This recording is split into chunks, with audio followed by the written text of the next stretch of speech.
Property in Australia is not foreign for investors who are looking for opportunity to diversify their portfolio. Here's some insights from our associate Erwin, whom was kind enough to share some updates on the Western Australia market battling COVID-19.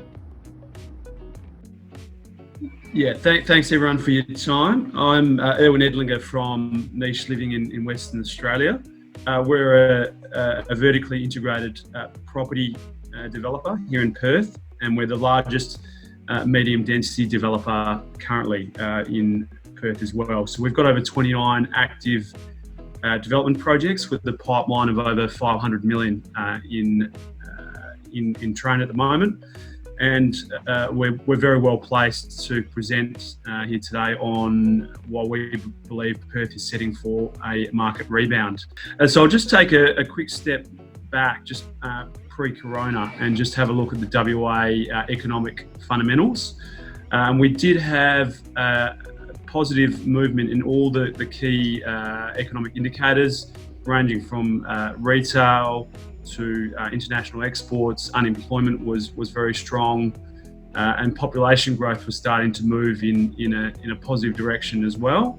And that was off the back of an expanding mining sector, and we were seeing a lot of persons starting to move back to WA for the job opportunities that were presented. So we believe that that will continue post coronavirus recovery. And we're sitting at a much more stable economic base than we were back during the GFC. From a sale perspective, we are actually seeing a number of buyers who are starting to review their finances, and they're looking at ways of capitalising on opportunities during this period of uncertainty, and I suppose that's across the whole globe.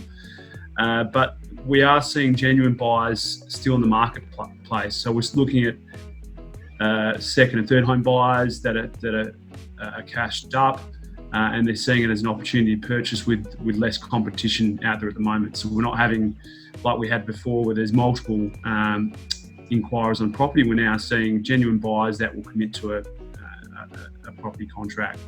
At the end of March, we were seeing a recovery in the local marketplace. And that's coming off the back of a very slow market in the last 3 to 4 years. And we did see 4 quarters of positive residential property price growth. So we believe that will continue on post the virus scenario. At the moment, we're still seeing a stabilisation of properties for sale. So we're sitting around 12,200 properties at the moment as of the end of last week. And that hasn't really changed, because what we're seeing is a withdrawal of property stock for sale, because people are waiting until they can get through this uncertain times because of the coronavirus. But we're also seeing transactions happening as well. So there is less stock, but also transaction happening. So we're seeing an equilibrium of stock levels there as well. In regards to transaction volumes, they are starting to slow slightly, but we have seen price or median house price bottom out in early 2020, and we really are starting at a very, very low base in comparison to other states. So we're not expecting any dramatic falls in regards to median house price moving forward either. What's also helping our case during this coronavirus scenario and uncertain times, there is a low supply coming online from a project point of view. So new projects were deferred in the last 2 to 3 years, and there isn't as much product coming into the market. So that will help in regards to the supply and demand. We are seeing sellers recognising the stronger long-term outlook for Perth property market, and they're also seeing market conditions that could be widespread seller competition, and hence a significant fall in property sale prices is not occurring at the moment. So from a rental perspective, we are starting to see a slowdown in inquiry, and transactions, but that's off the back of not being actually able to view the properties. At the moment, we've only got a one-person private inspection ruling in Western Australia, so the transaction levels have slowed down, but we are still seeing a lot of inquiry come through.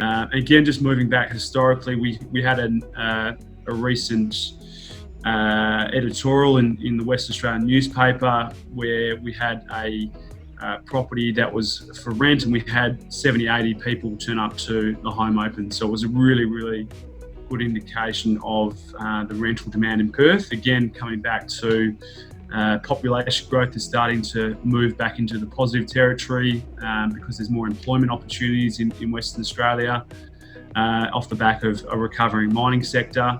And we're also seeing the mining sector continue to strengthen off the back of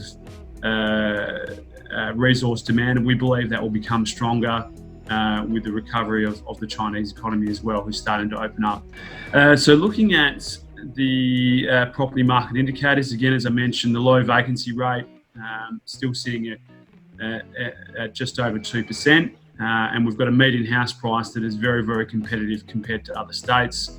We're sitting at about $480,000 for a median house price at the moment, which is a really good value proposition for investors and local buyers as well.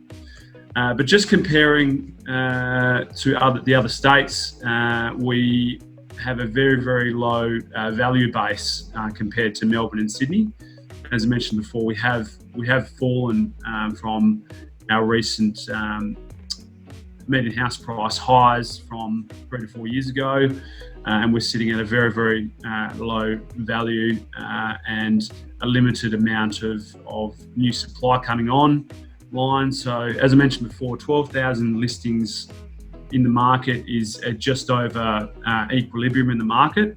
Once it gets down to 10,000 houses in the market, you start to see price growth. So pre-coronavirus, we were about to see some price growth in the marketplace, and we believe that will return once we get over the other side of this coronavirus situation.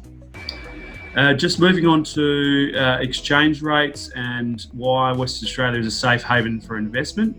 We're looking at a great value proposition currently. As I mentioned previously, the median pricing in comparison to other states is very low, and the exchange rate in Australia is very attractive at the moment to overseas buyers. We've got a very diverse economy base, obviously underpinned by the mining sector, but we're also seeing pre-corona that the service industry was very, very strong and starting to really pick up again off the back of the mining industry growth as well.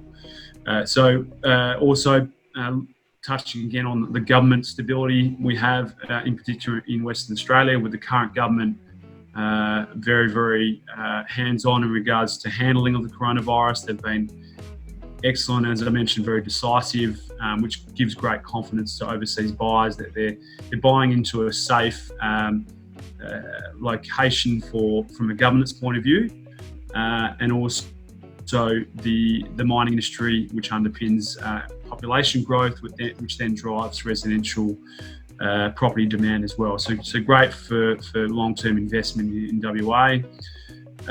We have significant government infrastructure that's being invested. That's into new rail lines, with the Metronet being rolled out, where there's a number of new train stations being developed, not only in the inner city areas, but also on the various growth corridors. We're seeing a lot of train stations being developed, which will unlock a lot of those areas for new growth, and hospitals and schools, which is always the case during harder economic times.